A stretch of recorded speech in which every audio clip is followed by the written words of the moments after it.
Assalamualaikum warahmatullahi wabarakatuh. Sebelumnya perkenalkan, nama saya Alicia Ludi Prasanda dengan NPM 1843010. Saya dari kelas C semester 5 Universitas Muhammadiyah Metro. Masih sama dengan video yang sebelumnya, video kali ini saya akan menyampaikan sedikit materi yang telah saya rangkum, atau sumber materi ini saya ambil dari sebuah video YouTube untuk memenuhi tugas mata kuliah saya, yaitu keamanan informasi. Untuk singkatnya saya akan sampaikan yang pertama mengenai waspada serangan siber saat work from home atau WFH yang sekarang sedang dilakukan pada masa pandemi. Menurut riset perusahaan teknologi informasi atau International Business Matches atau IBM, secara global serangan siber meningkat 6000% sejak mulainya pandemi COVID-19. Di Indonesia, Badan Siber dan Sandi Negara atau BSSN mencatat ada 18 juta sampai 20 juta serangan siber per bulan. Sejak dimulai pandemi COVID-19 di Indonesia, para peretas mengincar perusahaan-perusahaan yang memiliki jumlah data pengguna yang tinggi. Awal tahun 2020, perusahaan e-commerce tanah air yaitu Tokopedia mengalami kebobolan data pengguna dalam bentuk email, nama, dan kata sandi. Sang peretas menjual 91 juta akun Tokopedia ke forum dark web.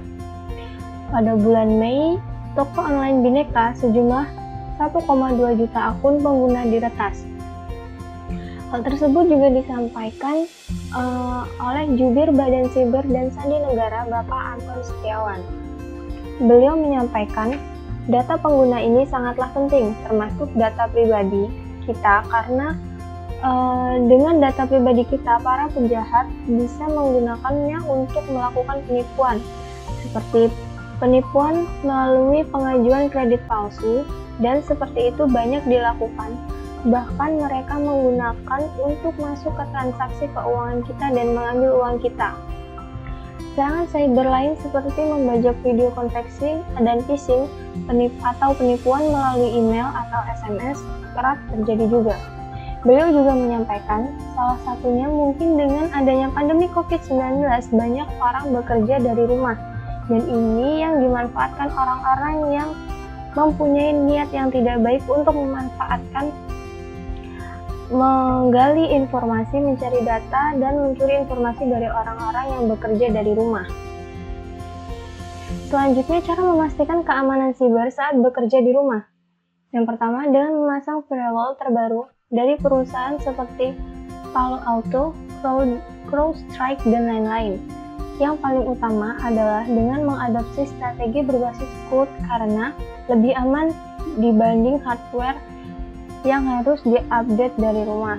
Nantinya, orang-orang yang lebih cerdas akan melindungi kita di lingkungan cloud, dan cloud bisa dikelola oleh organisasi lain. Selanjutnya, alasan dibalik serangan cyber. Ada dua alasan. Yang pertama, alasan finansial. Yang kedua, alasan untuk dikenali. Para peretas ini diakui di kalangan mereka. Apapun alasannya, serangan cyber sangat berbahaya untuk perusahaan dan individu pada umumnya. Berdasarkan Undang-Undang ITE Pasal 46 Ayat 2, akses tidak sah terhadap sistem elektronik merupakan tindakan pidana dengan hukuman penjara maksimal 7 tahun penjara dan denda sebesar 700 juta rupiah. Kemudian ada waspada serangan cyber saat pandemi COVID-19.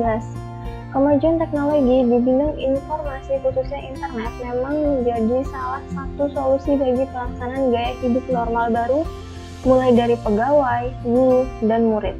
Kini semakin akrab dengan beragam aplikasi pendidikan online atau video conference, namun tanpa edukasi yang baik, siapapun beresiko jadi korban kejahatan cyber. Lalu berdasarkan laporan dari perusahaan keamanan siber pada 3 bulan pertama tahun 2020, kasus kejahatan cyber meningkat, setidaknya ada 56% kenaikan kasus phishing yang menargetkan UKM di kawasan Asia Tenggara. Dibanding periode yang sama tahun lalu, hal ini menunjukkan bahwa saat ini pola serangan cyber terlebih mengarah ke perusahaan daripada individu. COVID-19 memang memaksa proses digitalisasi menjadi lebih cepat. Bagi para pelaku pengusaha yang kurang teredukasi, atau gaptek, dengan perubahan yang sangat cepat ini akan memancing para penjahat cyber untuk melancarkan aksinya. Menurut Hinsa Siburian, Kepala BSSN, pada saat pandemi COVID-19 ini, ancaman terhadap infrastruktur seperti data center akan semakin masif.